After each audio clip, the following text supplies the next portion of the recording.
নমস্কার বন্ধুরা, আকাশের রান্নাঘরে আপনাদের সবাইকে স্বাগত। দেখুন আজকে আমি ডিম নিয়েছি, এখানে 4টে ডিম নিয়েছি আর ধনেপাতা নিয়েছি। এই যে ধনেপাতা ডিম দিয়ে আমি আপনাদের ধোকা বানিয়ে দেখাবো, আপনারা পুরো ভিডিওটা দেখতে থাকুন। এখানে আমি একটু টমেটো নিয়েছি, 2টো পেঁয়াজ নিয়েছি, কাঁচা লঙ্কা নিয়েছি, এটাকে আমি একটু তেলে ভেজে নিয়ে বাটবো। আপনারা পুরো রেসিপিটা দেখতে থাকুন। ডিম, ধনেপাতা আর 4টে কাঁচা লঙ্কা দিয়ে দিয়েছি, পরিমাণ মতো নুন দিয়ে দেবো, দিয়ে আমি এটাকে একটু পেস্ট করে নেব। দেখুন বন্ধুরা, আমি এই ডিম ধনেপাতার মিক্সারটা আমি একটা টিফিন বক্সে দিয়ে দিয়েছি। টিফিন বক্সটা একটু তেল মেখে এবার টিফিন মুখটা বন্ধ করে আমি এটা একটু প্রেশার কুকারের মধ্যে দিয়ে দেবো, দিয়ে 2-3টে সিটি দিয়ে নেবো, তাড়াতাড়ি হয়ে যাবে। কড়াইতে আমি 1 চামচ তেল দিয়ে দিয়েছি। এবার এই পেঁয়াজ, টমেটো, রসুন এগুলো আমি একটু ভেজে নেব। আগে হালকা করে ভেজে নেব।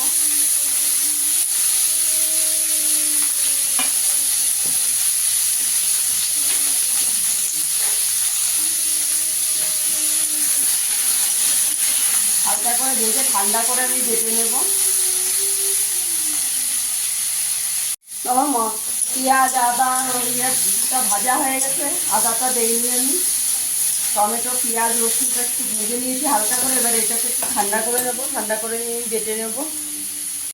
দেখুন এই যে আমার ডিমটা হয়ে গেছে, ধোকাটা। এবার এটাকে আমি কেটে নেব।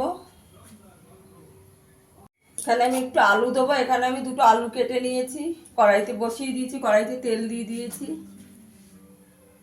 দেখুন আমি এরকম করে কেটে নিয়েছি, আপনারা যে কোনো শেপের কেটে নিতে পারেন। এই যে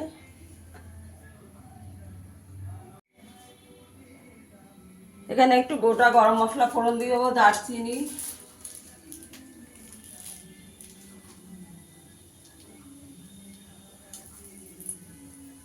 এলাচ, লবঙ্গ, দারচিনি ফোড়ন দিয়ে দেবো।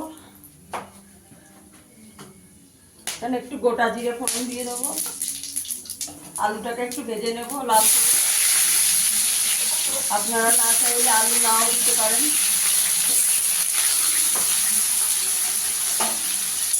আলুটাকে একটু ভালো করে ভেজে নেব। আলুটা আমার একটু ভাজা হয়ে গেছে।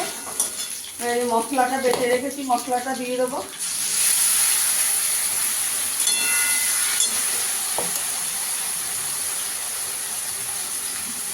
পরিমাণ মতো নুন দিয়ে দেবো।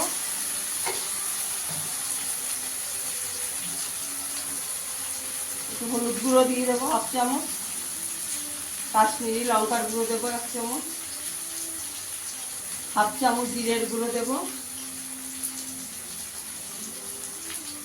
1/2 চামচ ধনের গুঁড়ো দেবো। আমি এই রান্নাটা আদা দেবো না, আপনারা চাইলে আদা বাটা দিতে পারেন।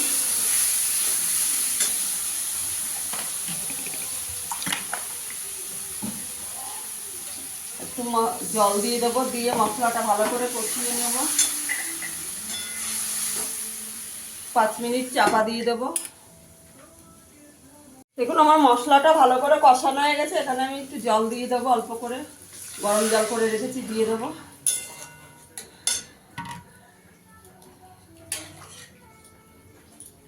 পাঁচ মিনিট একটু ফুটিয়ে নেব। দেখুন বন্ধুরা, আমার ঝোলটা ভালো করে ফুটে গেছে। এবার আমি এই ডিমের ধোকাটা দিয়ে দেবো। দেখুন কি সুন্দর কালার হয়েছে, পুরো সবুজ একদম। আর 2 মিনিট একটু ফুটিয়ে নেব, হয়ে গেছে।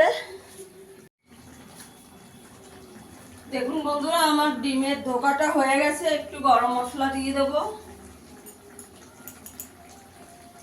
অল্প করে একটু গরম মশলা দেবো।